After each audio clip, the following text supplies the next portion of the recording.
What Ms. Mosu is for you is what Is what Sisi Sisi Superstar is for Superstar is me.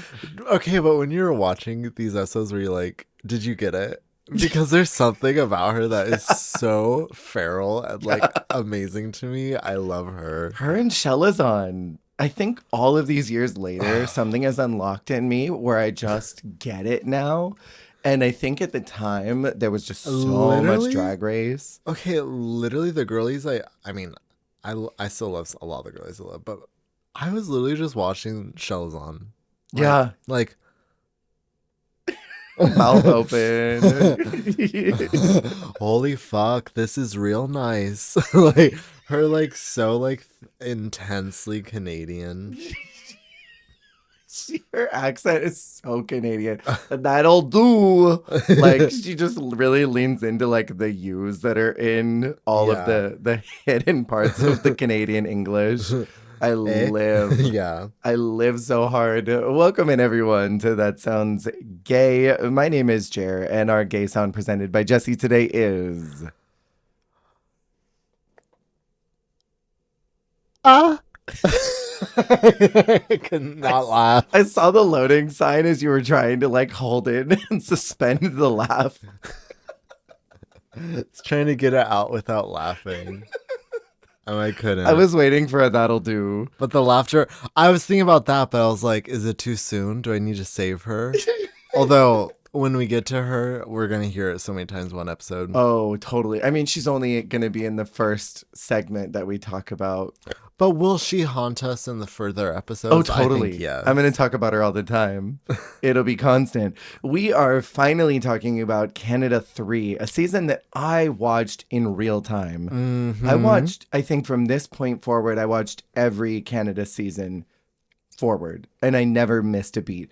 I think what Canada is for me is what like España has been for you, where you just watch everything in real time. Or even like UK, I feel like up until season 6, you were keeping up. Yeah.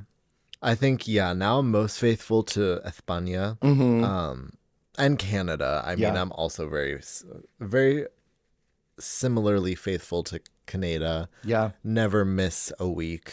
I'm always faithful to her. That production team doesn't miss. I was a little, maybe like, I don't want to say disappointed, but there were some experimental things in 5 that I don't think worked as well, but I still was here for 5.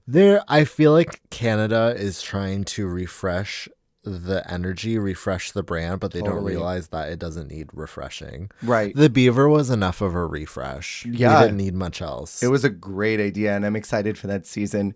We are in a new era. I am still all the time missing Stacey McKenzie, but this time we do not have Amanda Brugel, who we still, I don't think, have any idea who she is or what she does. Cynthia Kiss is fuming. What is a good Amanda Brugel? I still want to know. I guess the the casting couldn't decide either. What is a good Amanda Brugel? I don't know. Tracy. And you know what? I remember in season 2, I dragged Tracy's wig budget through the mud because her and Amanda were in those like synthetic, awful pieces. Her wig budget has gone through the roof this season. She said, listen, I am the Michelle. I am love the her. Slasian diva of Los Angeles. And I'm known for my glamorous looks. And I'm known for my glamorous looks. And so she needed to have the wig budget. Exactly. Her wig budget is so good. Her costuming budget is really good. And in 4, do you remember when she comes in and she's got that yank and she's just like, hi. Yeah. And her cheeks are done. Her face is lifted. It's literally like the skits where like they come in like, notice anything different about me? Like, I love Tracy Melshore more than I love anybody. Like, she is my number 1 as the Michelle role. I think Ana King might be my number 2, but I've only seen 2 seasons. Cariño. Ding, ding, ding, I think ding. after like 2 more seasons, then she might solidify herself a number 1, but it's Tracy for me. It's you're valid for that. You're valid for that. I'm sure that maybe one of the other girlies will maybe solidify themselves as we move into the other seasons, because we're still missing in the Pantheon, right? We haven't done Mexico. We haven't done Germany, Sweden, Belgium. And what else am I missing? We haven't done Sweden, Belgium. Belgium's gonna be crazy because I haven't seen Belgium. Sweden, Belgium, Mexico, Brazil. Brazil. Is that all that we haven't done? And they're the only franchises we haven't touched yet? Imagine there is a country that we've forgotten. That we're going to get roasted for. Yeah. Crazy. Philippines. Oh my God, Philippines. Mm-hmm. Well, in my heart. Okay. You've done that, but we haven't yet together. Philippines is going to be really emotional. Philippines is going to be so emotional because Michelle is two people and it's Jiggly and it's Khaled Karen. And I fucking love Khaled Karen. But I also love Diane. What is her name? I want to say Bruegel, but I think it's the Amanda Bruegel of it all. But Diane, the Michelle of Drag Race Germany, who doesn't speak German. Oh, right. You've told me about her. Obsessed with her. Yeah. You're going to love her. Yeah. You're going to live. I kind of loved, was it Marieke of Holland 2? I thought she was pretty fun as well for her limited run as the Michelle character. Yeah. She was cute. She had some good references. But I like the Holland 1 Michelle. Nikki Plesson. Because it gave us ha ha ha. Well, oh my God. Yeah. God. Some great Michelle roles throughout the years. Goodness. We are doing the first 3 episodes of Canada 3, and we are starting out with episode 1, Sidewalk to Catwalk, where our very first queen in the workroom is Bombay saying, "Hi, bottoms." And then there's no bottoms when there's no one in the room. I love when they come in and do something funny and then nobody's there. Like Trixie in All Stars 3, and she's like, damn, that would have killed if there were people here. Right. I love that stuff. Bombay is really fun, and I forgot how much I loved their energy. I know. They're fun. They're yeah. They're a good first person to have in because they do bring a lot of energy into the room. Mm-hmm. It was kind of like season 1. I don't remember who comes in season 2. Who came in last season, but season 1 it was Priyanka, right? And she was like all the energy you needed, totally, because she was just screaming on her own. And Bombay similarly was doing that thing that the first. I feel like the ideal first girl has to do what Bombay's doing, where she runs around the whole room, she's like, it's very survey the whole room and they'd be like, well, I'm gonna win. Right? I live for that energy. Also, circling back really quick to the promo, I love that it was Bird of Paradise as the overall theme. Slay. After the Kimora Amor bird fiasco. Just imagine if it had been crows. If it had been Crows of Prey, that would have been hilarious. I remember loving Giselle Lullaby's promo look, and I remember literally that pastel kimono with the feathers. I remember being like, this girl's gonna win. And I remember looking at Jada Shada and being like, this girl is gonna be top 4. I can just tell based off of the promos. I think there's a video on YouTube somewhere from back when this promo happened. And I remember being like, there's documentation. There is documentation. I remember being like, this is top 4 right here. I already can tell. I thought Fierce was gonna be an early out, and I thought Kimmy was gonna go pretty far. Because that Yzma-esque look that she had was so cunty. Okay, she's gonna go far. But then meanwhile, Halalbe actually has one of my favorite. Oh, it's promo so looks. good. Hers is Ova. The Birds of Paradise theme was great. Yeah. I really love the color palettes. But yeah, I remember clocking Giselle as the winner early, and she was my winner. And what's so refreshing about Canada 3 is that the winner doesn't present themselves for a while. It almost feels like such a different season where everything isn't the necessary same rubric, where the winner is the first one to show up. Because Priyanka, Isis, Venus, and Virgo all make their mark in the first 2 episodes really early. And I mean, Giselle doesn't, I don't think she has a win yet in these first couple episodes. No. Our next queen in the room is Kimmy Couture, the daughter of Isis. And we've seen many times girls come in, the daughter of a past contestant, and feel a lot of pressure. Yeah. So, I mean, I'm sure that she feels all kinds of ways because her mom won. And we have Chelazon LaRue next. in the comfiest drag I've ever seen in my life.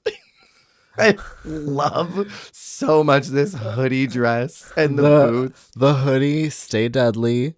Hey, I'm here to be comfortable, eh?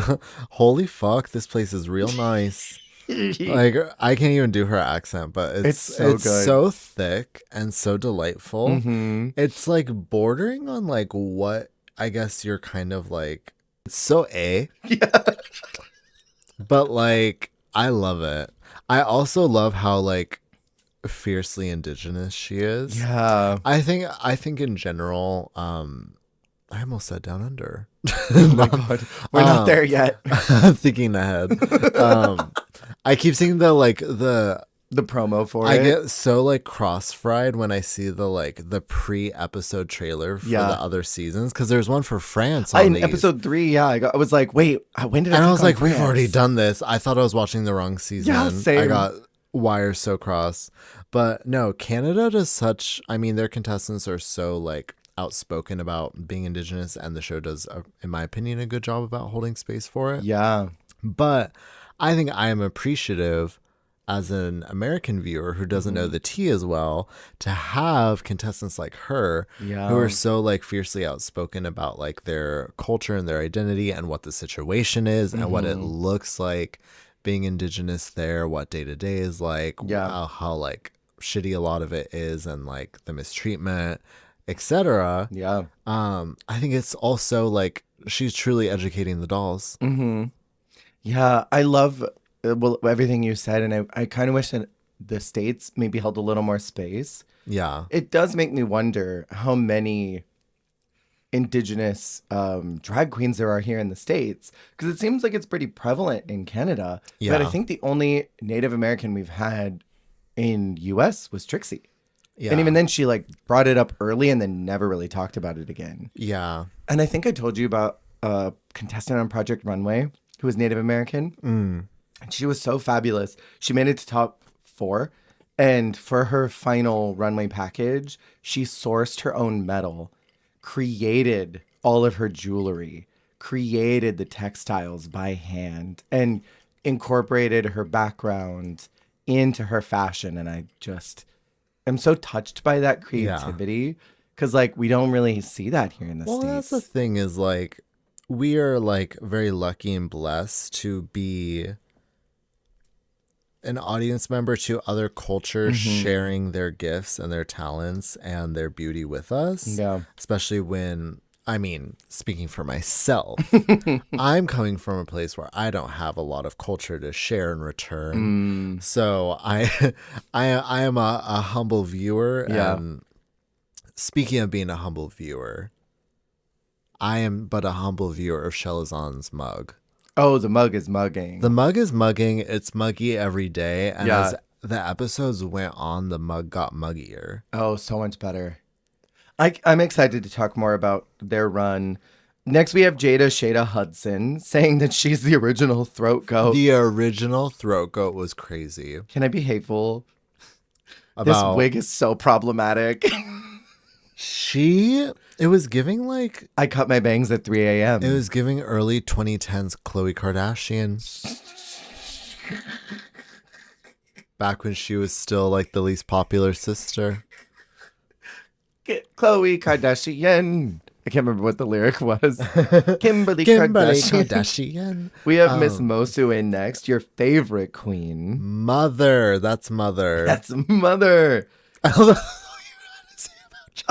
Didn't have much else to say except that her wig was ugly. Did you have something else you wanted to say? I mean, like, not in this moment, but it just... Oh, well, but I'm always ready to talk about Miss Moco, I guess. So I'm not gonna stop you. I had nothing more to say. I think a lot of Jada's story emerges as we go.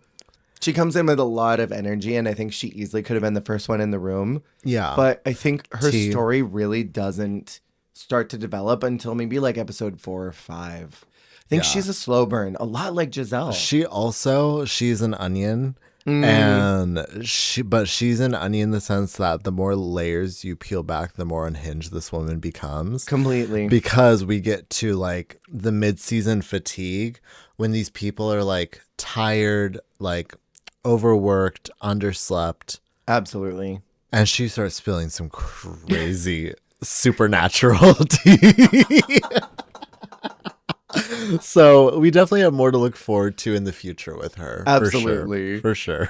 Miss Mosu is one who really does not make much of a splash, but she is just somehow so magnetic. She doesn't make a big splash in like the drag race pool, but she makes a big splash in the pools and the caverns of my heart. Yeah. And she's always making videos, like the most unhinged. But so exactly, I feel like she's just like one video away from that viral video. Oh yeah. And then it's gonna be like, oh my god, I saw your video when you had blah blah blah. Yeah.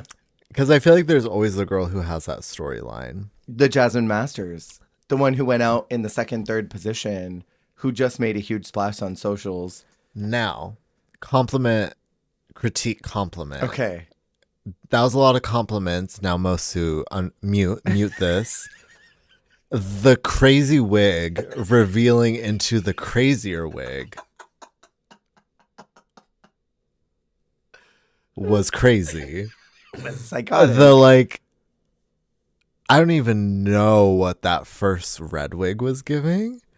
And then like revealing into like, if I took a straightener to my current hair that I have on my head, by way of like,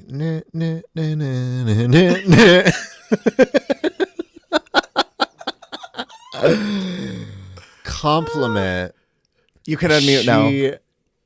She's that kind of girl that she looks correct in a crazy way. Totally. Because she's got like such like an interesting face and like already kind of an interesting style. Totally. And I mean, we'll see more crazy wig in future. So many more crazy wigs. But it kind of makes sense in her own little silly way. Kind of like a Chelazon. Oh, totally. Where like Chelazon can wear a crazy wig. I'm like, oh yeah. Thorgy. Yeah. And Miss Mosu's one of the girlies who's like a well-known booker of the queen. Bookie? Is that gambling? Booker of the queens, like, has a lot of regular nights from my understanding. She's it was like giving me very, from what I was like, it was giving me Jada and Mosu's friendship was giving me very Kita and Anita from Down Under, where it's like, they seem to have kind of like a pocket in some sort of booking world. Totally. Like those are the girls that host. Well, because they're the ones. Bombay said that Jada gave her first booking. Right. And then Mosu and Jada are besties. And Mosu gives professional diva. Totally. Mosu gives like, oh, she's the one with the cash box. Yeah. She's the one who says, you're going to get $25 tonight. Yeah. You're going to do 2 numbers. Yeah. You're going third. Yeah. Have a good time. I'll be back here if you need me. Yeah. I live. She seems like she runs the roost. We have next in our winner, Giselle Lullaby. And she does that rhinestone wig, but I actually really like this one. A lot of those wigs with the shit in it, I hate them. But I like this one. The Vanity number. Mm-hmm. I feel like Vanity is like the first like person or like wig maker I saw do that. Yeah. She was doing that before like you could get wigs from a lot of different places. Yeah. But I think Fred was the first one to do it on Drag Race. Oh, and I remember I was like, this is going to start something. What Fred just did, this starts something. It's tea. I love Giselle. I think she's fantastic. What was she called? Lady Reporter? I already forget how she introduced herself in French. I forget too. My favorite little deep dive thing is that she and Lady Boom Boom were talking in French through a lot of the competition because they thought nobody else in the room could speak French. So they were kind of talking shit, but Fierce knew French but didn't tell them. So she was eavesdropping all the time and listening in to all their tea spills because nobody else could understand them except for her. And she just kept her mouth shut until they caught her one day and were like, do you understand what we're saying? And she was sort of like, Yes. And they had been talking for days. And I think that's fantastic. That's fierce. I love that. Well, even just like, yeah, her little like her French, the French connection, because like when, what's her name? Boom Boom made that joke in French. Next episode, Giselle's the only one that laughs because she's the only one who knows what actually she said. Right. Little shit like that. I love that. I love both of them. Next in we have Chaos. And I wrote that in my notes. You better not be a cunty owl when I get there. Please. Okay. I love her saying, can I get a hoot hoot? And it's silence. And it cuts to Chelazon's confessional going, hoot hoot. Also, like, did she want to say when owl is said and done? Or did she have the outfit and she was like, I guess I'll make an owl pun? Like, was the owl outfit made to suit the owl entrance line?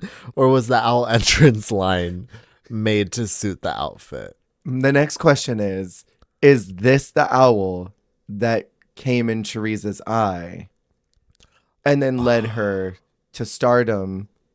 Or is this a different owl? I think this is the owl.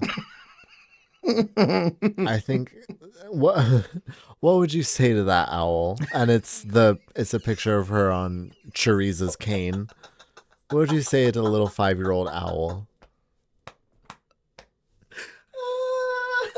Global All Stars baby picture unlocked. Owl stars. Owl stars. Next we have Miss Fiercealicious looking really hot in lavender. I love looking Fierce like a so hot much. Influencer businesswoman. Yes. She looks like she is the CEO of a makeup company. Foreshadowing. For eyeshadowing. I love that her brand, and I guess I didn't realize it until more recently rewatching, is that Fierce's visual brand this season is very much executive, tailored evening gown.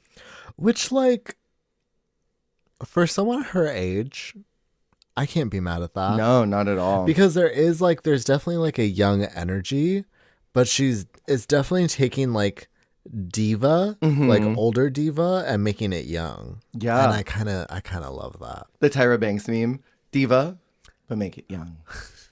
You know what's so interesting about this cast is that Chelazon talks about how she's a TikTok influencer, and then Fierce talks about how she also does TikTok. And I think this is the first actual name drop of TikTok. Yeah. Maybe. Unless they brought it up in one of the other seasons. And then Chelazon ratios Georges out of this universe. The two of them totally ratio. 215, I have 407 or something like crazy. And Fierce is like, oh, my career's over. I'm going to stop now. It was everything. I really, really love Fierce. I'm excited to talk about Miss Sabotage Queen and her glow up that she gets in Canada versus the World too. I love that she has like a buzzword every season, like season 1 Sabotage, All Stars, petulant. Did you ever watch her? What was it that the challenge? She was on the Traders Canada. That's what it was. Yeah, I love the Traders and Traders Canada. I'm so sorry to our Canadian audience. The Traders Canada is not giving what the other traders are giving. Really? It's super snooze. And when it's not snooze, it's just like frustrating. But I am a faithful Traders girly and I will watch every Traders. But she's not giving what UK is giving, what season 1 of Australia is giving, what New Zealand in general is giving. Damn. What US is giving. That's a bummer. But it's got a lady host, which I love. We love women. And Georges is that girl because she's doing. You keep saying Georges. Tall Georges. Tall Georges. Because she's the first. Oh my gosh, we haven't talked about this. She's the first Georges variant. Oh my God, you're right. Except she can't dance. Fierce can't dance at all. Block that. Well, that's why she's tall Georges. Georges. Her limbs are overdeveloped, so she can't punch the ghost because her arms are too long. Miss Fiercealicious. Fiercealicious diva. What did Lisa Rinna call her? Fabulicious? Miss Fabulicious. She was doing athletic challenges in full drag. Oh my God. Like Heels sprinting. too? I can't remember if she was in heels. She might have been in sneakers, but I mean, that's kind of like. That's fierce. That's kind of diva in its own Yeah. right. To be in full drag and then like sneakers, like a lady sneaker. That's incredible. Like a women's Adidas. I like that. I love so like much. a brand new women's Adidas or something is kind of like it's one thing if you're wearing like your own men's sneaker, but if you're wearing like a brand new women's sneaker, that is very like they couldn't clock me. They thought I was Jada Pinkett Smith energy, you know? But yeah, she was doing full on like athletic triathlon-esque challenges in full drag. So I think that should be respected. Miss Fierce is everything. Next, we have in one of my favorites from this season, and that's Vivian Vanderpuss. I love it. She's like, finally, an excuse to take it out of the bag. Oh yeah, she has the plastic on. She is the plastic on the sofa. I love her. Hey Siri, play Plastic Off the Sofa by Beyonce. Beyonce, are you happy to be in Paris? This outfit on its own is actually crazy, and I love it. It's so good. It's very when Penny makes the dress out of the curtains. Oh my God. Because it's got like the tassels and everything. Yeah. Like, the dress is the couch, and then like the wrap of the dress is like the overdress is like the plastic on the couch. 100%. It's crazy, and I love it, and I love the hair as well. She was such a breakout star for me this season. Yeah. I remember enjoying her a lot. And I love her little fruity confessional look. Someone else has this in like a season or two. I remember very distinctly someone else has this. Are you saying this fruit looks familiar? This fruit looks familiar. Do you know what that is? Isn't it a grinder meme? No, it's Marina. I think it's Marina and Charlie XCX beef. Oh, what the heck? Sorry. Quick lore. Yeah. Fruit by Marina and the Diamonds has a very specific aesthetic. Dark room. She's surrounded by luscious like fruit. The chorus is I've been saving all my summers for you like fruit. So it has this very like tropical fruity theme. And I think it's fucking Charlie XCX. She did like an ad or something. She's in a dark room surrounded by like fruit. Mm-hmm. But the song Fruit by Marina is spelled F-R-O-O-T. Okay. And Charlie did that ad. I think it was Charlie. And Marina comments on it, that fruit in all caps, F-R-O-O-T, looks familiar, ...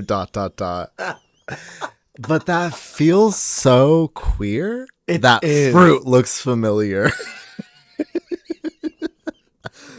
Because like, that's also like, when you like see someone on the apps that you could have swore you like blocked before or blocked, yeah. That fruit looks fruit looks familiar. Totally. But yeah, now you know the lore. That fruit looks familiar is also like a stem for me, because like also I'll see something. It's like deja vu, and I'm like, that fruit looks familiar.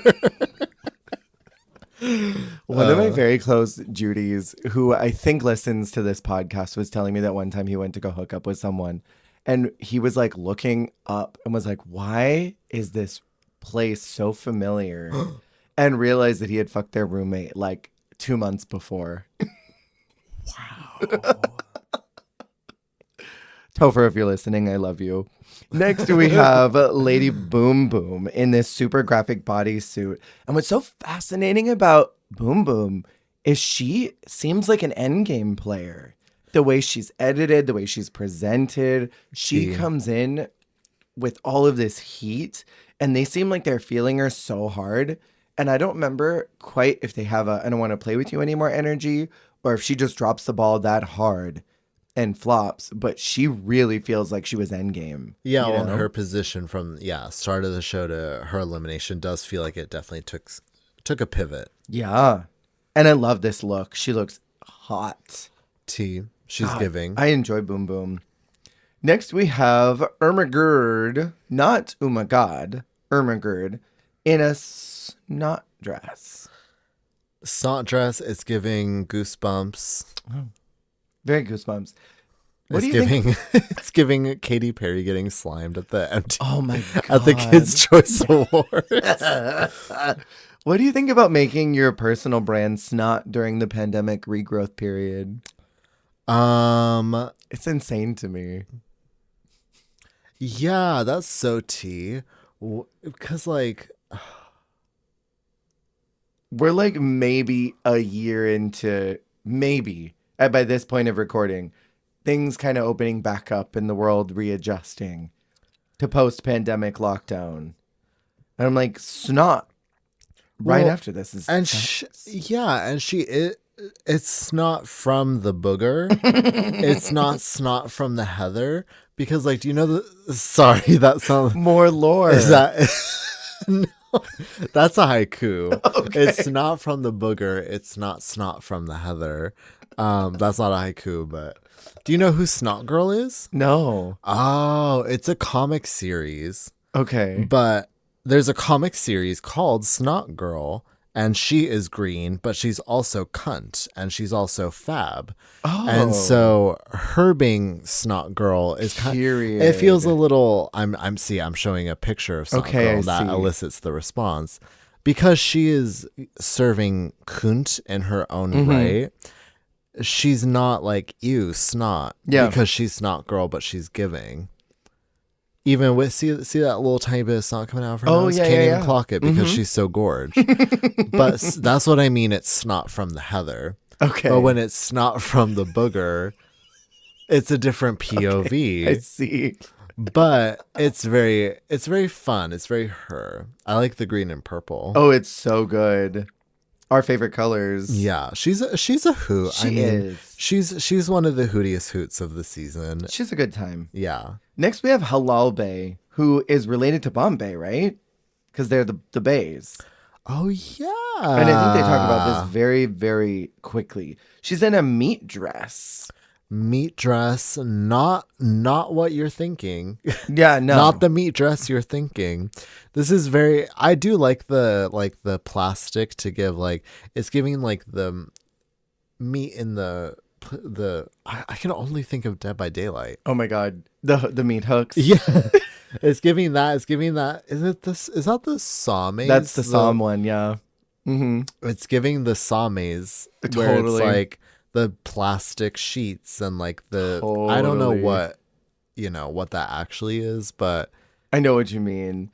And then her mug is also meaty. She's got a meaty mug. And they're sexy out of drag. Oh, yes. Jada said that they had a grinder altercation with her, and I was jealous. I was very here for it. I was very, very here for it. I would grinder that meat. I would too. Brett and Tracy are then introduced as our regular judges again. And I want to ask you one last time, and I promise I'll never ask again. Do you know who Amanda Brugel is? Never heard of her. I don't know her. Blessed be. Blessed be, kitty girl. Okay, can I say? Yeah. I've been watching some Handmaid's Tale. Uh-huh. I swear to God, I've never seen her. I'm like waiting to catch Amanda Brugel. Maybe she's so deep in character I can't even like recognize her. But I swear I've been watching because it's always on at the house when I'm there. We're going through all the seasons. I did not clock her T once. You're like, where is she? She's in the background somewhere. Yeah. She hasn't had a spoken line yet. I've seen many women in red, but not an Amanda Brugel in red. I swear I would be like, that is Amanda Brugel. But I swear I have not clocked her once. I've seen Elizabeth Moss 5,000 times, but I've seen Samira Wiley. You've seen everybody but Amanda Brugel. I've seen her a million times. Amanda Brugel, nowhere to be found. This year's prize is sponsored by Trojan. And do you remember that random little mini challenge they did last year, the sex ed one? And it was like, that Tracy was like, ladies, pull your shit together. They are offering us a lot of money. You better do the challenge. It's like the teacher trying to get through sex ed. Totally. Yeah.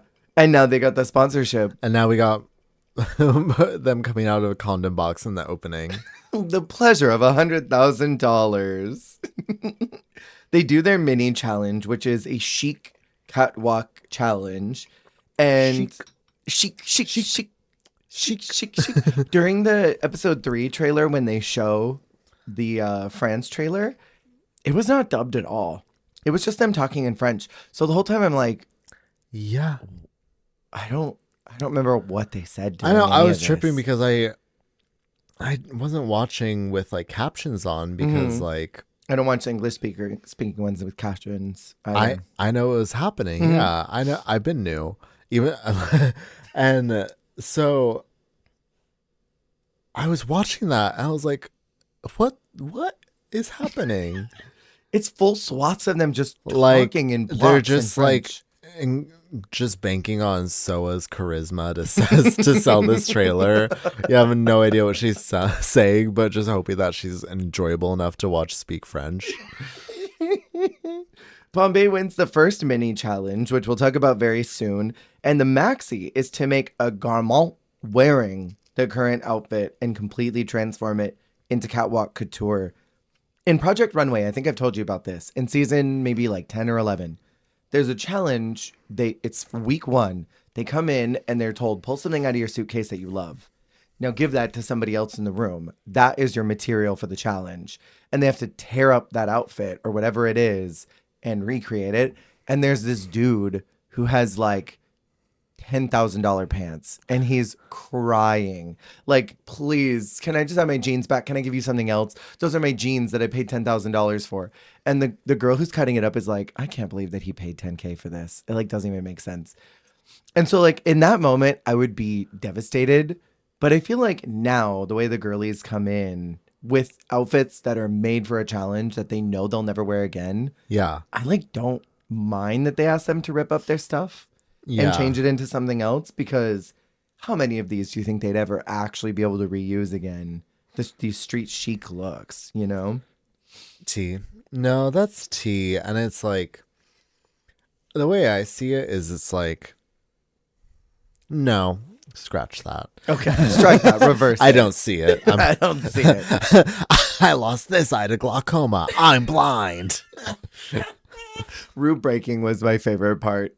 I lived. So let's talk about the before and the afters for each one of these groups. We'll start off with Bombay, and we can talk about the looks as they came in for the street looks and then the hot couture ones. Starting with Bombay, I really love both of these. My favorite thing is the shoes and the lacing of the second look, though. And I love the way that she transformed it and took all this bulk and scaled that down, but still retained that massive silhouette at the bottom. Yeah. And I will say, though, this is one of the only looks this episode where I was genuinely sad to see the first one get destroyed. Totally. That first one is beautiful. The first one is like such a moment that I felt really bad that it got cut up because it was so hot. It really was. But she still ate that. And I love that she kept athleticism in both. Because this first one's got these like kind of football, I don't know, hockey elements to it. Well, she preserved the stripe, the white stripe throughout. Wow. Well, that is also like actually very impressive from a sewing standpoint. Yeah. To preserve like stripes or plaid, anything like that is really hard to do. She got that pizza cutter out and just literally. But she was one of the few where it felt like she really like had like they felt like they could have been in the same collection. Totally. And I lived. Then we have Chelazon, who, you know what? I like look 2 better than I like look 1. Yes, and I don't like either of them. But it's funny because the middle look feels like a transition between the first look to the last look. Totally. Because it's like a light colored look, a half light, half dark look, and then a dark look. Oh, her whole runway for the whole the week? 3. Yeah. That's what I really love about the Get to Know You ball that they've been doing up there, where the entrance look is taken into perspective.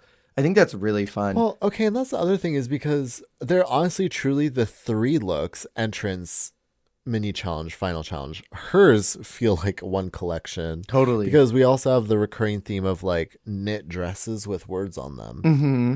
And very street in both of them. Yes. I do want to say I think the black bandana brought it to a different kind of street.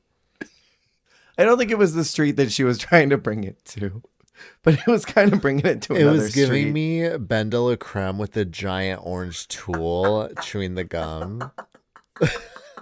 Chelazon with the black bandana does look like she's gonna beat you up. Okay, but that dark lip, she looks so hot. Yeah, totally. She looks good in a dark I lip. really love everything. She looks about good her in mug. like all of her, like, because she did like darker makeup with that one. I will say I do like that. Like, she looks really good because she later in the season she has a lot of really colorful makeup to go with her more colorful looks, and that is also slay. Yeah.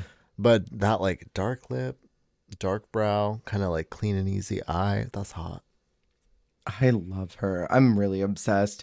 Next, we have Giselle looking boot fucking nasty in look 1, and then is doing a Vivian Vanderpuss cosplay in look number 2. That's her entrance look. That's Vivian's entrance. It's literally she was inspired. A diva was inspired. I'm confused. Same. Where? What? Where? This first look? Where's? Okay, well, Do you know this what first this look. is?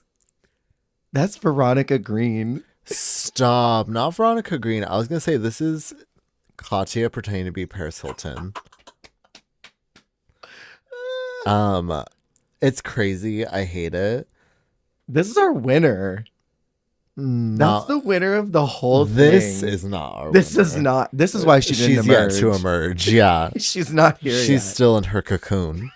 You know, like a butterfly in a cocoon. But this second one is so like Martian housewife. But I'm like, is the green stripe, was that added and that's strips of the fabric and it was pink fabric that she sourced elsewhere? Or are we just not using the fabric? What's happening? They got on one of the other girls for not really using their materials. And honestly, I feel like Giselle's is a little more egregious. Yeah. For not using the materials. She didn't embrace them. She didn't embrace the materials. Girl. Next, we have Halal Bay. And I only wrote one word down in my notes. And that word is yuck. I don't like either one of these. I love that they have their mustache, and I think it's really incredible. I think that facial hair drag is incredible, and I agree with the judges that maybe they should have done the lip a different color or the mustache a different color, because it looks like one giant like Miranda Sings lip. And then what is that boot with the socks? Those are rugby socks. And then, I'm a little gagged. I'm so shocked. I'm a little bit gagged for sure. That's not street. That's park. Okay, That's so Dog Walk like Park. the dress itself is giving like, I don't know, Power Rangers villain. And then like, yeah, the wig is crazy. The wig is Jacqueline from Devil Wears Prada. Is that what you said? What did you say the wig was? It's Jacqueline. Jacqueline Foley. The Jacqueline Foley, that messy, like weirdly shaped black, like it's so Jacqueline Foley coated. All that oxygen went out of my lungs from that. That's so funny.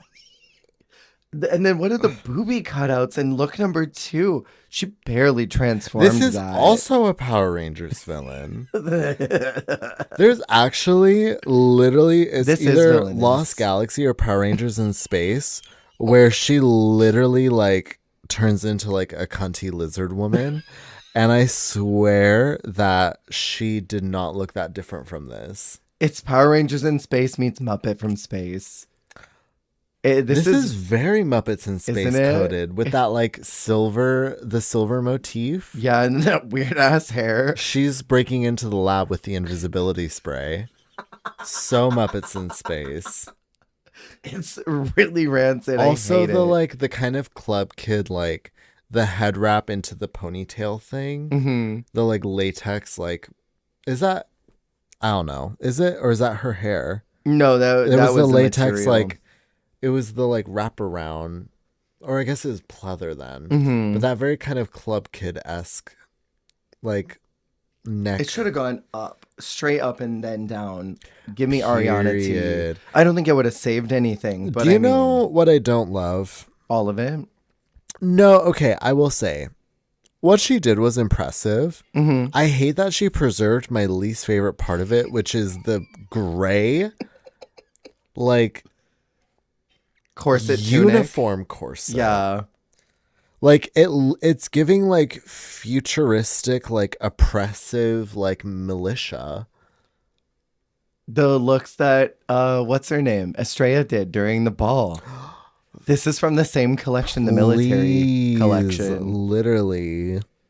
Next we have Irma in probably the most Pokemon bullshit I have ever seen. Stop. She looks like she's gonna stop you on Route 3. More than this is Detective Pikachu, it's Detective Mama. Pikachu. And throw a Caterpie and be like, I'm gonna whip your butt, nerd. And it's like a level 2 Pikachu that only knows String Shot. Yeah, and then like maybe if you get like the rematch machine, she comes back with like a Golbat.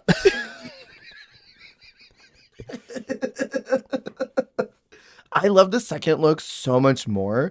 But I Yes. want to know where the heck all that fabric came from. Okay, also, That's not the same fabric, is it? I don't think so, because if you jump ahead to Chaos, that fruit looks familiar. It's the same green and red plaid because they're sitting next to each other in the Fallout next episode. And I'm like, that is the same damn fabric. Do you think they were just like, this looks close enough to what we had? Yes, I think they had certain Assistance? Okay. Tinfoil hat. Okay. I'm gonna wager that they sourced materials that looked like what the girls were bringing. Oh, yeah, I was going to say that maybe. Because they knew that some of it wouldn't be enough to actually create a full outfit. So they got like photos of what they were going to wear and then went to whatever fabric store was closest and just got stuff that looked close enough to it. Well, because like jumping ahead, Miss Mosu can't make an entire floor-length dress out of the material of her pants. No. She didn't make the dress out of those pants. Miss Mosu, I know you're listening. You can clear the air if that's not true. And those are totally different colors. Yeah. Even the pink isn't really the same. But they're like, oh, well, she's wearing those green pants. Let's put that green in. Which I think is the same green that Vivian uses in the lining of her dress, which is not the same green that she actually is wearing in her outfit. Again, jumping ahead. So I think that they had like certain fabrics that were made to look like certain fabrics. That would make sense to me. Because, I mean, they usually look at what they're bringing in, so they would have had time. Let's go to Jada, who honestly has one of my favorite transformation looks. I really enjoy this graphic purple and blue 80s, 90s situation with that black and white with the horseshoe on it. Yeah. Into that sleek evening gown. I like the black and white kind of unknown print. Yeah. More with the red. It looks so good. I enjoy that Jada comes off like a crafty queen, but doesn't dress like a crafty queen. She comes across like someone who could make literally anything out of anything. And I remember looking at that press sequin bullshit that she put together for the Birds of Paradise promo. Yeah. And I remember looking at that and being like, this is a girl who knows what she's doing. She's going to turn it out this season when it comes to looks because she looks like she knows how to work with anything. Yeah. And I think she shows that through this season. This look is really special. I was going to say spectacular. Spectacular? Spectacular. Uh-huh. Two words got mixed up in my head. Love it. I like it. And I love that purse. Ooh, that purse. But where did the red fabric she just had to have gotten from the workroom, but it works so well with that unknown print. That's good stuff.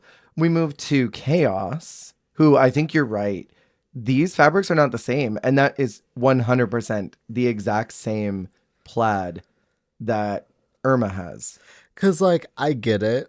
Conceptually, like, if you were to actually cut this up, she would just be rearranging it into a different formation of scraps. Mm-hmm. In not the same way she could have with this final look, because she doesn't have enough to create the uniform distribution that she is with this one. Right. So I'm going to assume it's that and not just that, like, they refuse to cut them up. What do you think about the looks? They're very safe mid to me. I think we just see this a lot more now, the plaid patchwork. I swear someone just did that in season 2. Didn't this exact silhouette get done by, oh my God, who won that challenge? The first one? Suki. Didn't Suki do Suki this? doll, did she? I could Well, swear I Suki also did know this that for the shape. queen reveal, Gigi does much stronger plaid matchup look than her first look. I do think I like her sewn look more. Yeah. Because I don't think the first one's as flattering. No, it's kind of cumbersome. Yeah. And it's a little crinkly. Next, we have Kimmy Couture. First one's so cunt. It really is so good. And I love that little hat. I love the fit of it all. The second one is very standard. See it anywhere, any day. The black panty's a little egregious, but yeah, I love her, so I'm just going to pretend I don't see it. We're just going to move on. Next, we have Lady Boom Boom, who goes from Paris Hilton to Goth Maid. I love these looks. Yeah. I love them so much. The visible thong in the first look. Yeah, the whale so tail. Sexy. Like, yes. Yeah, so hilarious. And also, like, this was kind of right as this was kind of pre-Y2K Renaissance. Right as the Y2K Renaissance was happening. She was very, like, on finger on the pulse. Yeah. But then the way that she, like, repurposes it is so fun and unexpected. I don't quite understand the maid. What is that apron? But I like it. It's so weird because it's basically like a Lady Gaga dress with like kitschy, yeah, like the maid skirt and then like the little like pink in the back and then it's so like slay. Yeah, it's a major slay. What do you think about Fierce in this prolapse dress? It is butt ugly, but it is so iconic. Prolapse dress that she wore twice in Versus the World. Crazy. The first look's actually very hot to me. Yeah. It's giving like pop girly. The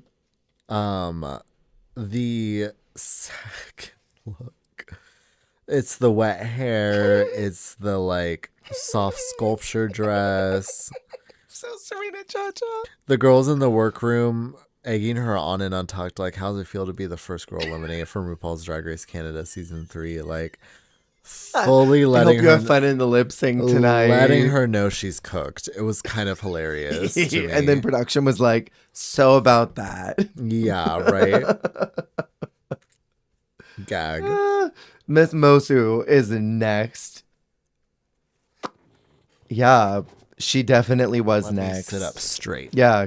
Readjust. Okay, but I like to see that sidewalk. Wait, what do you mean? What do you mean? What do you mean? I like to see that sidewalk. It's cute in its own little way. I like it. I like the pants. I like the mix of colors. The colors are cute. It's giving me like twist on primaries. Twist on primaries. That like seasonal special bag of Skittles. Oh, yeah. Where this is like the Miami summer Skittles. I can see that. And I would eat those Skittles, the tropical ones. Or smoothie Skittles. The second look is a bit of a head scratcher, I'm not going to lie. It's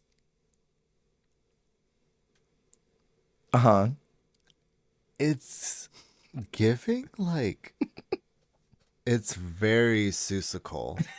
Susical the musical. Because it's very like Whovillian. I feel like that was discussed. Yeah, it's very Whovillian. It's extremely like Whovillian, like upper echelon. Totally. Like if there was like an Emerald City on Whoville, this woman lives there. She is the 1% in Whoville. Oh, totally. It's the like, is that a velour glove? I don't know. But like, yeah. She's the richest. The richest Whovian. She's the richest woman in witness protection in Whoville. Miss Mohu. Cut the cameras. Dead ass. Podcast is over. Can I say before we talk about this last look, normally in Drag Race, there's like this very lovely progression of letters through each one of the names. And we see like an A name, a B name, and then like G, H, there's a couple of everything. We jump from Miss Mosu M to Vivian Vanderpuss V. The whole N to, what is that, Q?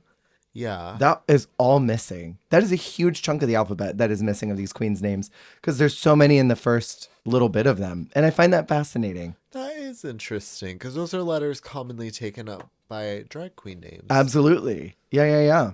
I just thought I'd bring that up. Viv is last. I love the lining of the second dress a lot. I think it's really fun. And I think the use of those spindly dog leashes that she had in the second look is cute. Yeah, to make the green smoke. I don't understand the correlation between the two looks, but at all, but I love her. So it's one of those where I'm like, I'm going to pretend I don't really notice that they don't have any correlation and just say that they look cute together. Yeah, I kind of perceived it as like the Cruella de Vil to her like Pongo and Perdita owner character. I don't remember the name of the woman who owns Pongo. Is it Anita? I think so. Anita Wiglet. Anita Wiglet. She was in 101 Dalmatians. Oh my god. How do you feel about the ghost dogs, the mime dogs? It's giving very when you can go to the joke store and buy the leash that looks like you're walking the invisible dog. Yeah. My interpretation on it was she is in her own world so hard and vibing so hard that the dogs went away and she just doesn't even notice. Because she's just living her story. She also, though, this color palette with her smiling with this hair is giving the memes of Nicole Kidman after she just got divorced. And she's like twirling and laughing in the street. Do you know what I'm talking about? It's giving that tea. Oh my God. I really love Vivian Vanderpuss so much. So I'm willing to look past this slight critique of her runways that become a constant problem. Because her runways are always not good. It's a journey. She does have a journey. I enjoyed this very first entire episode because it was just a really cute way of kind of starting things off. And again, I don't think it really sets up the endgame players too hard. Only Jada and Boom Boom. Or no, only Jada and Fierce are up here from the top four. And Fierce is low. Yeah. And there's word that she might go home from everyone else. And I mean, they're all convinced. They're all totally convinced. And I think with Boom Boom winning here and then going home week 5, it's very Morgan coded. That person who does really good at the beginning, but then doesn't make it all the way through. You know what I mean? We have our tops as Jada, Boom Boom, and Chaos, which I was kind of gagged that Chaos was up there. I won't lie. Jada made sense. Boom Boom made sense. And you already mentioned that they talk about Fierce going home, but it's just everything. Hearing Chelazon be like, I hope you have a good time lip syncing. They literally swear up and down. She's over. She's finished. She was cooked so hard, and they're over her already. She had to have been insufferable between takes or something. Right? Like, did we miss something? We must have missed something because they were over her. But honestly, now knowing it, it's kind of hilarious how much they hate her initially. Yeah. We have our winners, Lady Boom Boom. Fierce is called safe and does that brilliant fake out of the cry, like, just kidding. Bye. After everyone's so gagged too, they're absolutely floored that she's safe. Lived. Our first lip sync song of this season is between Miss Mosu and Halal Babe to Beauty and the Beat. And I can't help but wonder if they wanted a Nicki song so bad, but because of CanCon, they were like, okay, well, what if we have Justin Bieber as a collab and then we can have our Nicki song? So sad. CanCon seems really nice for the preservation of Canadian culture, but also seems like it is such a frustrating element to something like Drag Race, where they're trying to be global in their own way, but they can't be because half of their shit has to be Canadian. Yeah. You know? I can only imagine that's frustrating. And I learned that because of Bobo on Delta's podcast. Are you familiar with this? CanCon? CanCon? Have we not talked about this? Is it like I Cancun? forget what it's Canada Con, maybe it's Canada Convention, Canada I know, Con it's like something. CanCon. Is it like DragCon? Yeah. So it's this law that says anything that's on Canadian TV, at least 50% of it has to be Canadian made, run, and presented. So in this situation with the lip syncs, because there's not like a second lip sync, it has to be a Canadian artist who made it. Their production team has to be Canadian, at least half of them.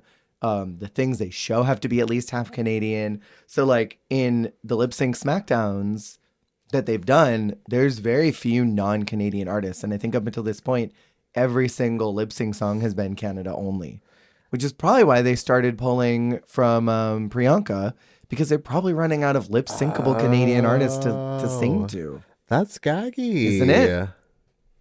gaggy. Um, and we wait, hold on. I think my notes skipped. Um,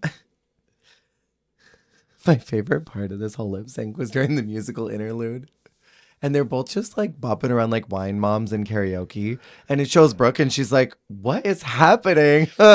Literally, like, you got this is what you get when you choose Beauty and the Beat for the lip sync song. What did you expect to happen?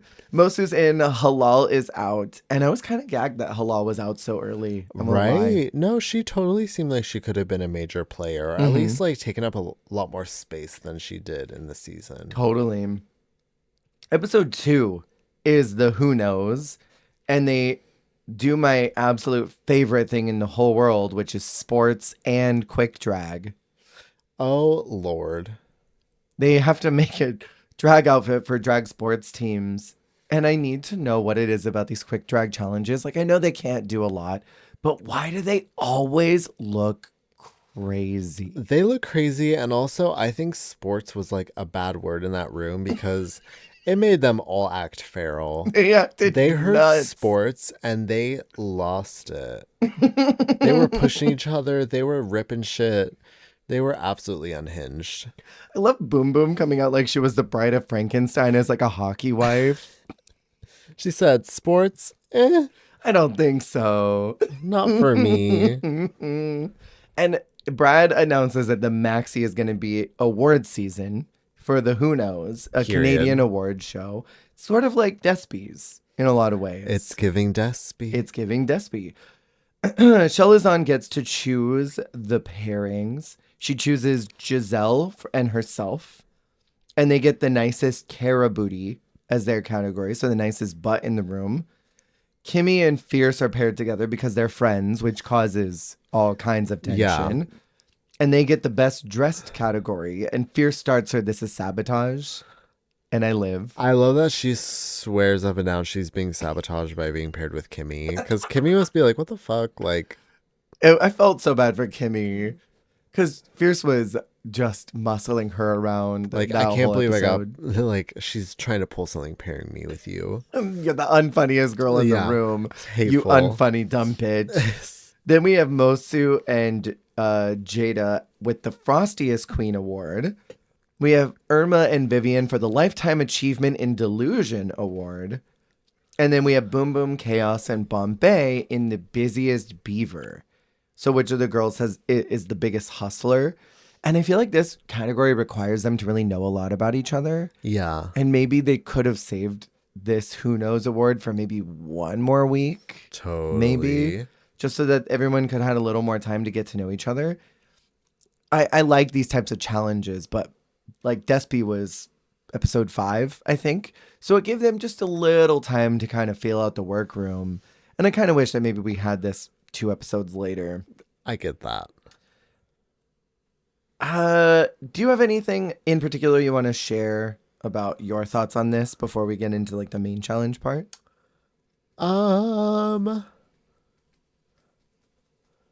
Not a lot. I do think that Chelazon and Giselle turning around to the screen and then turning back around was the funniest part of the night It for was me. so good. Oh, there's no. Okay, that's fine. That was probably like the funniest like physical gag of the night for me. It was good. I really, speaking of Chelazon, I love that workroom conversation about colonization and how it's affected First Nations people. And I really enjoy Canada's Drag Race for opening up these conversations and presenting them in a way that a lot of seasons don't really do. Yeah. They open up doors, I think, for real life conversations.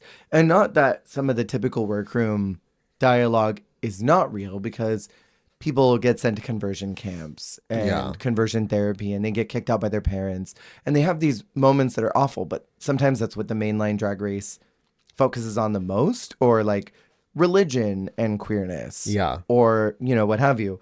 Where this feels like the world and it's your presence in it and your impact in it has repercussions beyond what you realize. And I love that Canada's Drag Race opens that. Totally.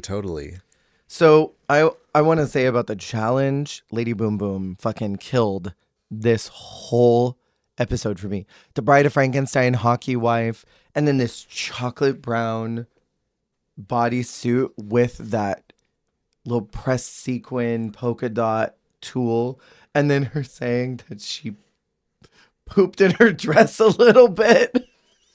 And only Giselle knowing and be like, haha. It's the thing that, what is her name? Linnea tried to do during that Kidster Challenge show, where you do whatever they're saying in another language, but you completely mistranslate it. Boom Boom understood the assignment, because a lot of the girls that try to do this, I'm going to say it in another language, they just directly translate. They don't have fun with it. And Boom Boom being like, hello, everyone. I just pooped in my dress. And no one knows. It's very Rita season 1. Oh, their commercial. That yeah. And she was speaking French, but the other girlies didn't know what she was saying. Chelazon in the challenge kind of looked like blonde Valentina. Period. Do you remember her and her promo look? Oh my God, yeah. She totally had this. It was completely blonde Valentina. I don't have a ton to say about the main bulk of the challenge. I feel like some of the girls were kind of hard to watch. My biggest highlight, and I really I want to say, I wish that Kimmy Couture wore a breastplate all the time, because in this challenge, with her wearing this breastplate with this little dress, like Kimmy is so small and petite. And with the breastplate on, she looked like one of those really rich, like, tech wives who are just like 4 feet tall, have boobs bigger than their head. Yes. And then they're dressed opulently, because I'm looking at a lot of Kimmy's looks, and I'm like, a breastplate would make her look expensive, because she's so tiny that, like, I think that small detail just makes her look rich. And I don't know what that is, because breastplates on most of the girls just kind of look like an addition to. Yeah. But it somehow makes her look wealthier. No, totally. You know what I mean? It enhances her womana. Yeah. It's just like, I think it makes her look more like statuesque. Mm-hmm. Because I think like she's giving like, she usually gives like very like, I don't know. Hot lady. Yeah, and she's giving more like model. Yeah. She's giving more like model womana, but this is giving more like lady of the house womana. Totally. Like, MILF. Yeah, like, no, my husband's not home, but like, I can, like, what do you need? Like, exactly. Energy. Yes. And again, like, breastplates on most of the girls just look like an addition too. This looks like it elevates it to another place. And this look was everything to me. Period. Do you think they were the best in the challenge though? I thought Giselle and Chelazon were the funniest. And I thought Lady Boom Boom was really funny too. Period. The way when she got her award, she like chugged her alcohol and then just laid on the floor. Chugging the drink and then laying on the side of the stage and like, no, bring it to me. Yes, she was so funny. I enjoyed the hell out of her. Yeah. And our runway is one of the coolest. This is, I think, is when Canada starts establishing itself as a main player. It's Gods of the Ancient World. Yeah, I wrote down info on everything, but who were your standouts? Gosh, this is such a major runway. Major. I mean, Bombay's is super cool. Love Bombay's. Bombay is doing Shikandi, who's a goddess that transcends gender. Which I love the story, and then I love like the actual physical execution of it. So I would say she's up there. I actually really do like Fierce's. Because I like the hair. I think it's very her, which I love. Okay, well, and that's the thing is like I love choices like hers and Vivian's because they're so them. Like her doing this like cat warrior, like of course she found a way to like funnel it through her. But then if we're talking like more so just like who had like looks that made me like, ugh, I think Kimmy's is up there for me. I love that she was like, I don't know who the fuck this is. But I just Googled it. Right? I would say, yeah, I love hers. I also love Giselle's. Giselle's is really cool because she's playing with things that I wouldn't imagine her to do, like these teeth and the prosthetic work on the ears, and then the way that she's severely cut her cheekbones out. It's very, very cool. Hers is a goddess of the forest. I was kind of confused by what Chelazon's Skywoman look was. And she explained it that it's a First Nations creation story. And she talks about this turtle in the creation story. But I didn't really feel like any of that translated. And that could just be me not understanding the cultural relevance of it. But I mean, I kind of wish that maybe I could understand the story a little more because I want to appreciate it for what it is. Yeah. And for the story that she told. But I guess I didn't get it, but I wanted to like it. You're not connecting. Yeah. I love the outfit on its own, and I love the makeup, and I love the black on the hands and everything, but I just wasn't like plugged in as much as I could have been. Yeah. It's one of those where I look at it and I'm like, this means something. I know it does. And I wish I understood it. What does it mean? What does it all mean? Some of them, I think, like Ms. Mosu. Her screaming. This black bodysuit with the corset.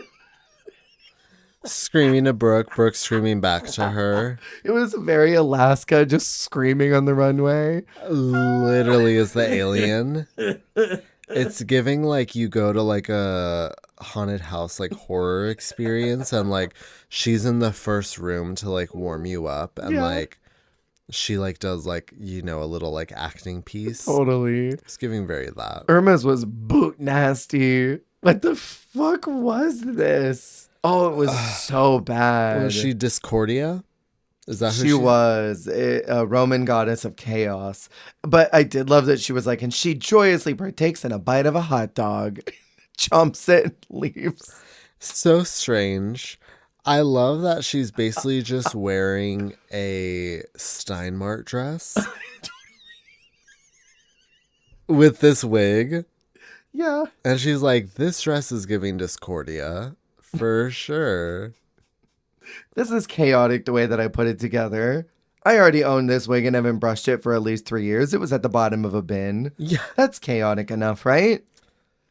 This week, the girls are judged individually. What did you think about that?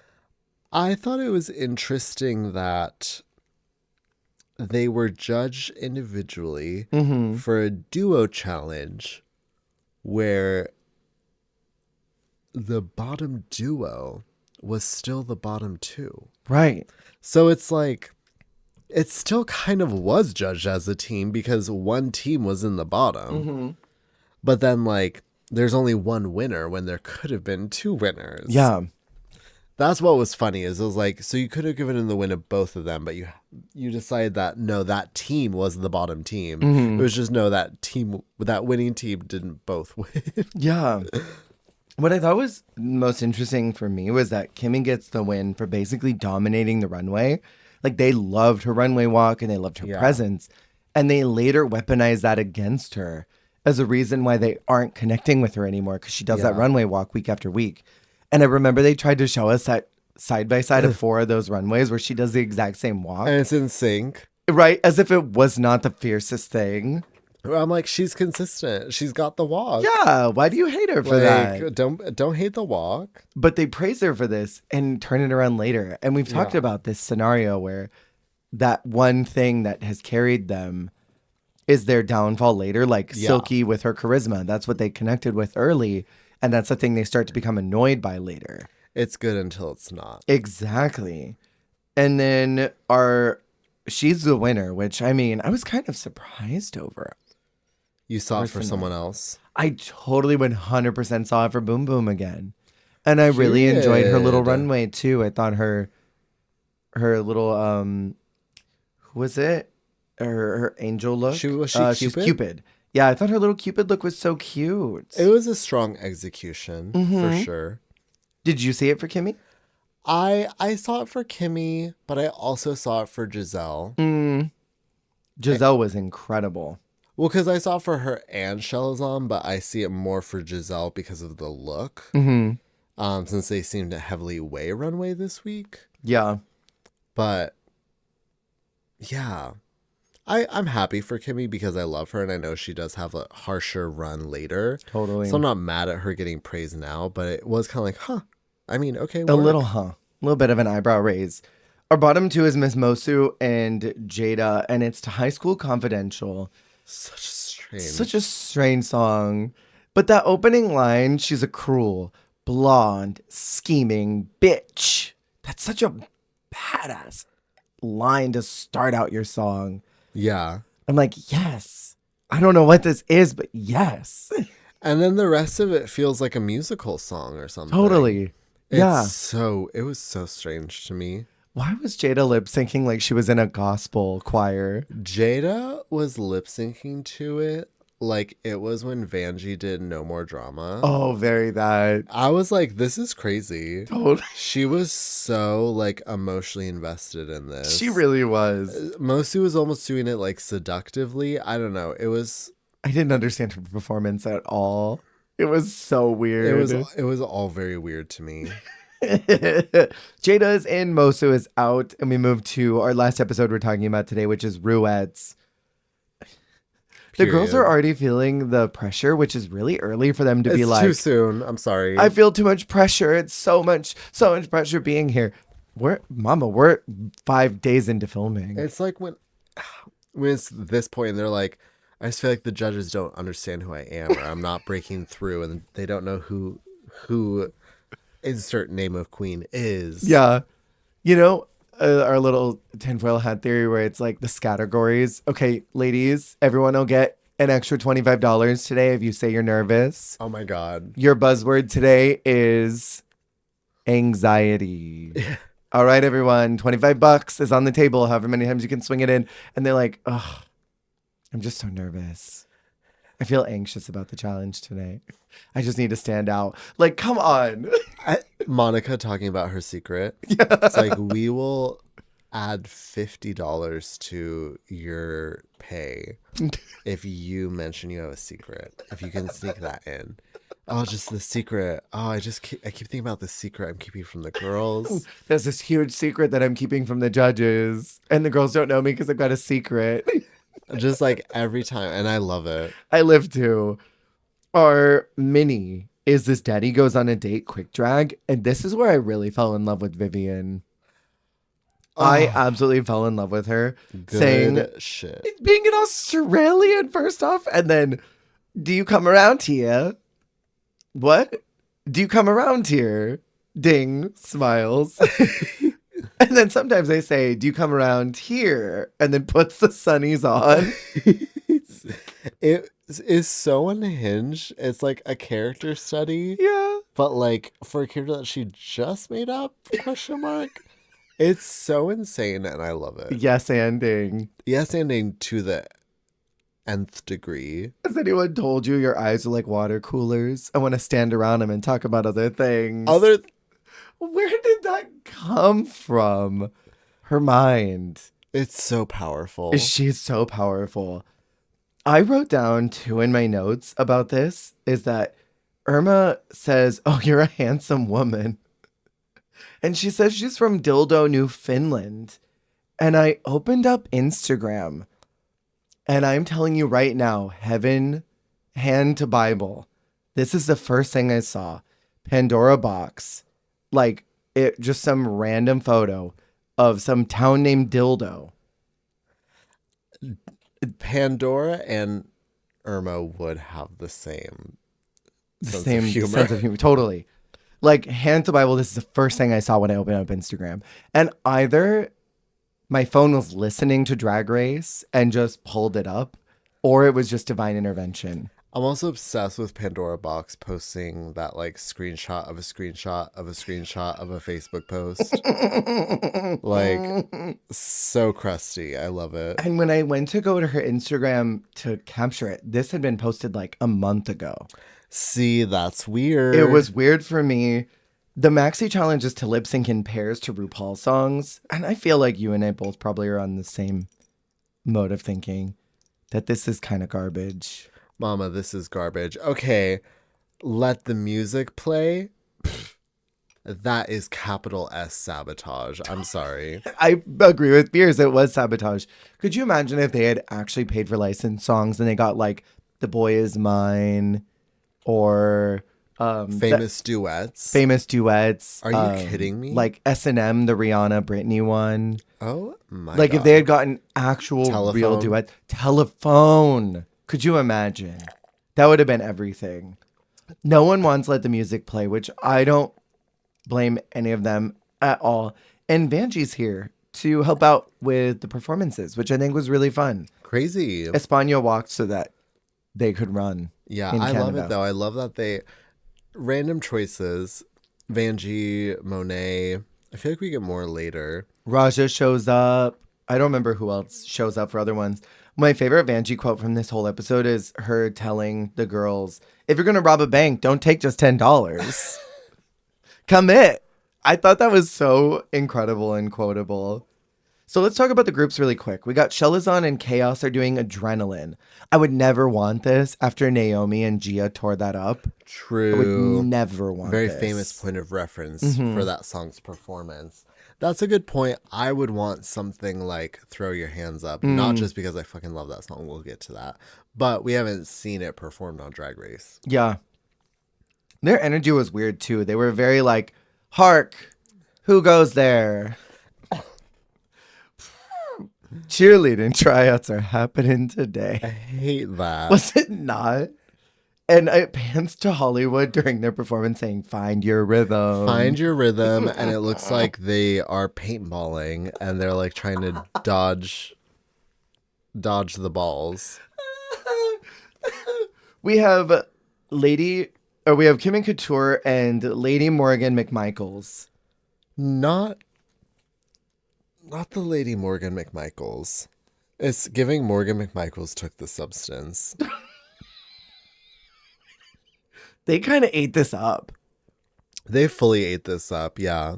They totally did. And again, like, I must be blind standing Boom Boom, but I really feel like she's been obliterating from the moment she walked in till this moment here. Oh no, they've been relentlessly eating, for sure.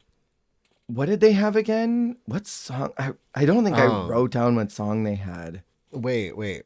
I did not write it down. I don't know what I was doing. Was it the doing. song with LaToya? Maybe.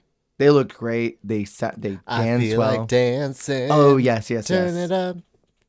And they kept up well. Pompey and Fierce let the music play.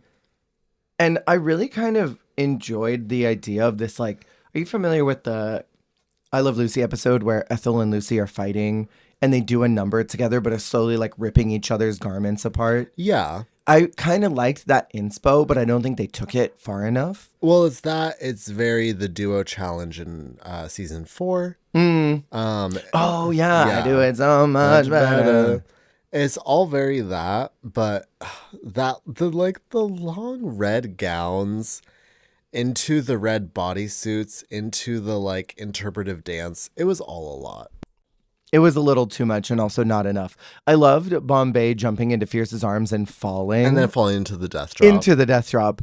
I would have loved them to push it just maybe slightly bit more into the chaotic direction, but I enjoyed enough of what they did. I cannot hear this song without hearing Kennedy's voice going, A simple gal who started like me and you. That is, I can't. Okay. I can't with that at all. That is too much. But honestly, I feel bad because I just feel like that song, genuinely, they were at a disadvantage. It was sucked. the worst choice. It And really I will sucked. fight to the death on that opinion. Do you think that RuPaul watched this episode later and was like, well, what's wrong with my song? That song changed lives. That song makes me feel good. Yeah, I liked that. It was really good. It makes me feel nice inside. I like it. We have Jada, Shada, and Irma, and they are lip syncing to Peanut Butter. They both looked kind of discordant next to each other, where a lot of the other girls, I think, tried to match up. And I mean, I enjoyed what they both did individually. And I think they may have relied on the sight gag of Irma being the Big Frida role a little too hard. Yeah. Because I didn't gag over it as much as the judges did. It's one of those ones where it's funny on first watch, but it doesn't necessarily have a ton of rewatchability. No. Because once you rewatch it, it's just like Irma like bad twerking for 2 minutes, and then like Jada being a pointer sister. She's literally, she just keeps beckoning to them and to Irma. Yeah. And then back to the judges. And so it's not a pointer sister. It's the two hand, like the almost like the open hands, like beckoning to them, beckoning and to now them. you. Yeah, like the Yeah. like, it was a lot of that. And also she was peanut butter and jellying a lot of those lyrics. Drag to be her. honest. And I don't know. That was very glazed over. But she wins this week, I believe. I don't think they were the winning duo for I don't me, think so part either. of me. It was Boom Boom Kimmy. But if they did not give Kimmy the win last week, maybe they could have given it to her this week. Maybe. Tea. We have Vivian and Giselle, who were very cute but super low energy. And I would like to complain because I think if you floss on the dance, like the dance on the runway, I think you should automatically be in the That bottom two. unprovoked floss from Vivian was crazy. Yeah. But I do need to hold space for, I think this song is such a bop. Throw Your Hands Up by Lady Bunny and RuPaul. It is such a bop. I think this song is so good. Throw Your Hands Up, it's time to get down. Always stuck in my head, that chorus. And them like starting with their hands on the hip, and then the beat comes in, they're like and then they started bobbing together, and like I thought their choreo, maybe they were a little low energy, but I honestly really enjoyed it. I thought they were having a cute little time together. Yeah. I am being a little harsh on the energy levels, but I also would not have wanted to do this challenge at all. Oh, The RuPaul that's songs. valid. I would have been like, I don't want to do this at all. And that's why I like Kimmy and Boom Boom, because they seem to make the best out of it, even though I'm sure that they weren't excited about it either. Yeah, but they had a good fierce time with it. I would love for them to redo this challenge in mainline Drag Race with actual duets. Famous duets. That would be fierce. Our runway category is sleeves. Any standouts? Slaves. To the rhythm. Sleeves on the runway. Put that away, diva. Sleeves on the runway. runway. And everyone listening has no idea what we're referencing, and that's incredible. Sleeves on the runway. I love Vivian and Giselle being like the weird armed girlies. Yeah. Giselle with the freakishly long arms. That is so crazy. I hate the outfit itself. You too. I hate the outfit. I hate the hair, but I love the long arms. And then actually same with Vivian's. I also hate her look, but I love the tiny hands. So that's fun. And then aren't there tiny feet too? There are tiny hands at the ends too that look like little feet. It's crazy. I am standing again. I love Boom Boom, and I love that it was this orange theme that's carried from Challenge to Runway. Boom Boom's is fun. I honestly think that I honestly really like Irma's. Her little jellyfish dress. I honestly live. Oh, do you know who actually had the fiercest look though? Bombay. Yeah, Bombay's was fun. Bombay's was ridiculously fierce. I feel like she's so hit or miss. She's such a wild card. This and her helium look are like such ridiculous levels of cunt. that like it forgives some of the other craziness. Some of the buffoonery. I am obsessed with Chelazon's look because last week they told Chelazon, Brooke specifically, I want to see you in things that are a little bit draggier.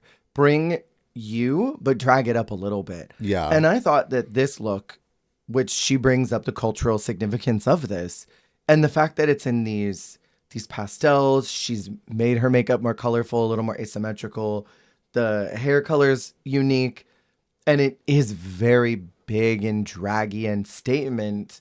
And it bummed me out that this is her week that she goes home because she listened to the judges, to Brooke, our host, and then got kind of penalized for that. It does. And I think she looks incredible. It's maybe not giving me sleeves as much as shoulder pads, but I like it. Yeah. And our winner, shockingly, I was actually very gooped. The winner is Jada. I really thought it could have gone to a lot of different people. I wasn't sure that Jada was the best in the challenge or the runway. I think it honestly could have been Kimmy. It could have been Boom Boom. Vivian was really fun. Giselle was really fun. I agree. I would have given it to them 4. But then also, again, to the point of if it's not going to be a team win, because I feel like, and I had this thought when I first watched it. I thought it was weird that they only rewarded Jada because her character partially works because of the presence of Irma to be like, totally, look at this white idiot with no rhythm, can't shake her can't do ass. anything. Now look at this fierce diva who actually can like move with rhythm and shake her body in like a visually appealing way. Right.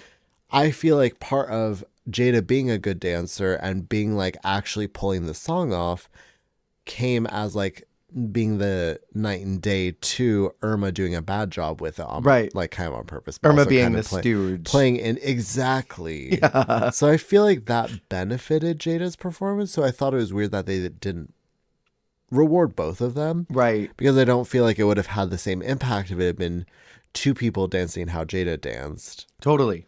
But that's just my onion. I would agree with that, and I see what you're saying, and I think it would have been better if they had both gotten rewarded with the win, because Jada can't really succeed without Irma there, because, again, the point of it was that she was a better dancer, and it was for the physical comedy of it all. Where, you know, you got Kimmy and Boom Boom, who legitimately were just very powerful both dancers. Good. And I think each group had their own little thing where you've got Viv and Giselle, who were really coordinated, maybe not the strongest dancers, but had a fun story. Yeah. And were coordinated with each other. And then you've got Fierce and Bombay, who were not good dancers at all, didn't have great energy, but had a wonderful story. There's so many different ways that the challenge could have been judged to secure a win. But it was interesting that they gave it to Jada. Of all of these people. And then they put Fierce and Chelazon in the bottom 2. And I just wonder, was Fierce worse than Chaos? Was Chelazon worse than Chaos? How was she not in the bottom? I was fascinated by it, especially because it's like, it seemed like they were really trying to make chaos happen. And then they're like, actually, never mind, fuck you. And it also seemed like they were trying to punish Chelazon for giving her feedback before the judges said anything. Yeah. Well, and like, I don't know. I feel like it's not like Chaos did so great that she like really saved herself compared to Chelazon. I don't know. That's what was weird. It was like, just have them in the bottom together. Right. I feel like they wanted to do Fierce for the storyline of it all. Yeah, 100%. I feel like for this song, Don't Call Me Baby, Chelazon ate up Fierce. She ate her up. Drag her. I really loved her articulation with the big ribbons flying behind her. I thought she was everything. And Chelazon is out, which I thought was baffling. Like, I love me some Fierce, but Chelazon ate her up in that performance, in my onion.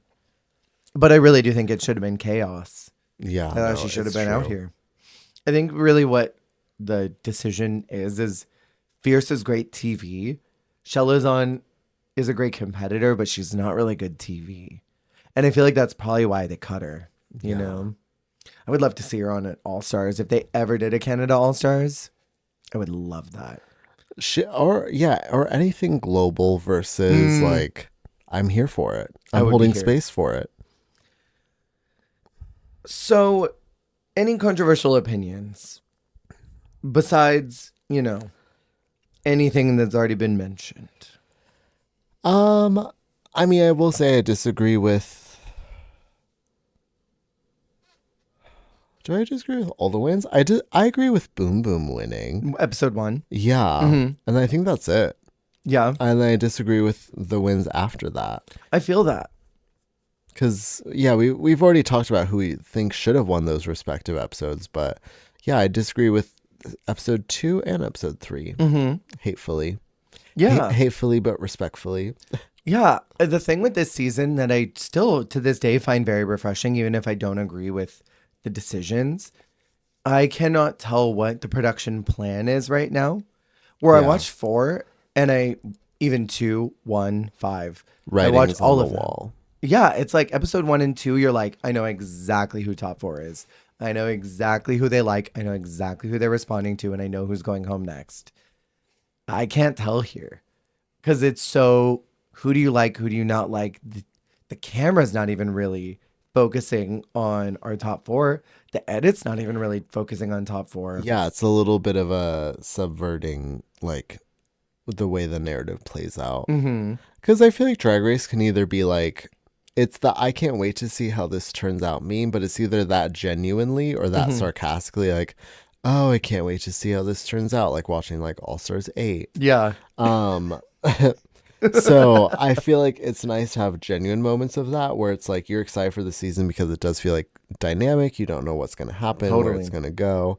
I love that. Me as well. I think the only one who's like really emerging right now as the main endgame player is Fierce, but that's really because she's got this little bratty punk vibe about her that changes over the season. But yeah, she's got like growth this season. Yeah. So it's kind of part of her whole thing. Yeah. Kimmy isn't really focused on her story with Isis. She's not really having friction with anyone in the workroom other than the one little tiff with Fierce.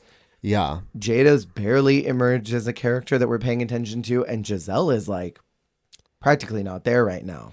And it's like, even in the ways that these girlies are present, they're not more present than anyone else. Because like right now, you'd think Bombay would be top 4. You think Boom Boom would be top 4. At least in my mind. Like Totally. I'm seeing them In my mind. In my mind. They're 2 that I'm seeing. Maybe even Chaos, you know? Totally. Yeah. Because Chaos seems to be getting a couple passes that maybe they shouldn't be. Yeah. Or like she's building up to something. I mean, even the way that Viv is getting edited too Totally. presents her as kind of an endgame player. Like the surprise out, which she does end up getting the surprise, I think, 6th out or something, right? I believe so. But 6th yeah. or 5th. Even Vivian is getting a really good edit. What is that bug that just flew in here? What kind of moth? What is that big ass bug? I hate that. We need to end the episode now. Need to finish. So we will be chatting more about Canada 3. And next week, we're going to discuss the next 3 episodes. That is crawling all over the place. I hate it. I don't even know what that is. We're going to burn this room down. We're going to commit arson. So if you don't hear from us next week, it's because the house is gone. We burned it down to get rid of the bug. Ablaze. Thank you all so much for listening and tuning in to Canada 3 Part 1. We will chat with you next week. Remember, you're doing a great job. You're doing the best you can, and that is all you can do. And goodbye. Bye.